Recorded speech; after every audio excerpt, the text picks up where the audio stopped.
खबरों में आगे बढ़ते हैं। जी हां, समुद्र की गहराइयों में बिछने वाली एक नई लाइन आने वाले सालों में भारत की डिजिटल ताकत को कई गुना बढ़ा सकती है। भारत, सिंगापुर और मलेशिया के बीच डिजिटल कनेक्टिविटी को मजबूत करने के लिए एक नई समुद्री फाइबर ऑप्टिक केबल सिस्टम सामने आया है, जिसे 2SE का नाम दिया गया है। कहा जा रहा है कि यह सिर्फ एक केबल नहीं बल्कि AI, क्लाउड कंप्यूटिंग और हाई स्पीड इंटरनेट का भविष्य है। रिपोर्ट देखिए। आपका व्हाट्सएप मैसेज, आपकी वीडियो कॉल या फिर AI पर किया गया कोई सवाल आखिर सेकंडों में दूसरे देशों तक कैसे पहुंचता है? इस सवाल का जवाब छिपा है समुद्र की हजारों मीटर गहराई में, जहां बिछी होती है समुद्री फाइबर ऑप्टिक केबलें। अब इसी डिजिटल दुनिया को और तेज बनाने के लिए भारत, सिंगापुर और मलेशिया ने एक नई बड़ी पहल की है। 2 जुलाई 2026 को I2SEA नाम के नए समुद्री केबल सिस्टम का अनावरण किया गया। यह परियोजना भविष्य की कृत्रिम बुद्धिमत्ता यानी AI, क्लाउड सेवाओं और हाई स्पीड डेटा नेटवर्क की बढ़ती मांग को पूरा करने में अहम भूमिका निभाएगी। समुद्री केबल सिस्टम क्या होते हैं? समुद्री केबल, जिन्हें सबमरीन केबल कहा जाता है, समुद्र की तलहटी में बिछाई जाने वाली फाइबर ऑप्टिक संचार लाइनें होती हैं। इन्हीं के जरिए देशों के बीच internet, traffic, cloud service, video call, digital भुगतान और भारी मात्रा में डेटा का आदान प्रदान होता है। दुनिया का लगभग पूरा अंतर्राष्ट्रीय इंटरनेट ट्रैफिक इन्हीं केबलों पर निर्भर करता है, इसलिए इन्हें वैश्विक डिजिटल संचार की रीढ़ कहा जाता है। I2C समुद्री केबल सिस्टम परियोजना क्या है? I2C केबल सिस्टम की लंबाई करीब 3600 किलोमीटर होगी। अगर तुलना करें तो यह दूरी लगभग दिल्ली से कन्याकुमारी की दूरी के बराबर या उससे भी अधिक है।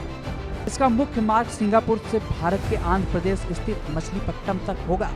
भारत में दूसरा लैंडिंग स्टेशन दक्षिण चेन्नई में बनाया जाएगा।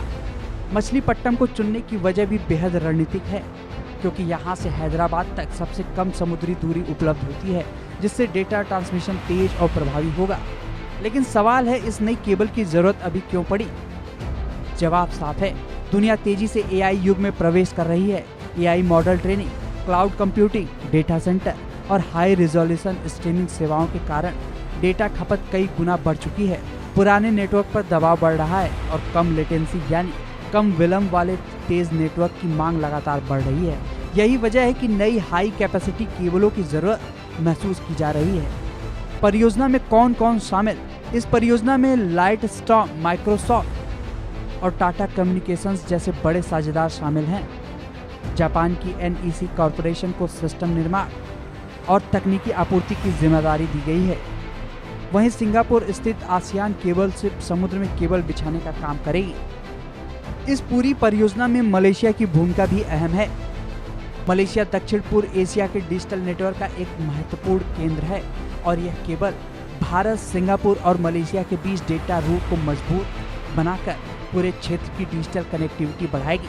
यानी यह केवल 3 देशों का नेटवर्क नहीं, बल्कि इंडो पैसिफिक डिजिटल कॉरिडोर को मजबूत करने वाला इंफ्रास्ट्रक्चर है। भारत के लिए यह परियोजना रणनीतिक रूप से भी बेहद महत्वपूर्ण है। इससे भारत एशिया के उभरते डेटा हब के रूप में और मजबूत हो सकता है। यह भारत की डिजिटल संप्रभुता, डेटा स्टोरेज क्षमता और वैश्विक क्लाउड इंफ्रास्ट्रक्चर में हिस्सेदारी बढ़ाने की दिशा में बड़ा कदम माना जा रहा है। हालांकि समुद्र के भीतर केबल बिछाना आसान नहीं होता।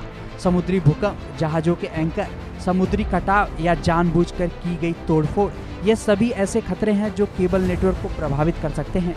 यही कारण है कि सुरक्षा और निगरानी इस परियोजना का बेहद अहम हिस्सा होगी।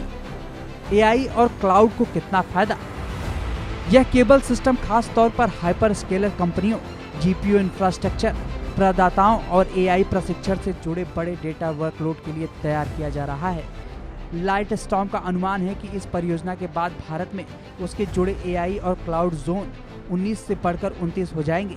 इससे डिजिटल सेवाओं की गुणवत्ता, क्षमता और स्पीड तीनों में बड़ा सुधार देखने को मिलेगा।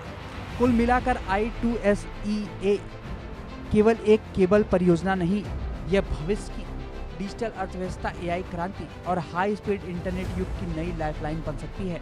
समुद्र की गहराइयों में बिछने वाली यह लाइन आने वाले समय में तय करेगी कि दुनिया में डेटा कितनी तेजी से दौड़ेगा और उस दौड़ में भारत कितनी मजबूती से आगे बढ़ेगा। Bureau report, India news. और रुक करते इस वक्त की बड़ी खबर का, जो है इसरो को बम से उड़ाने की धमकी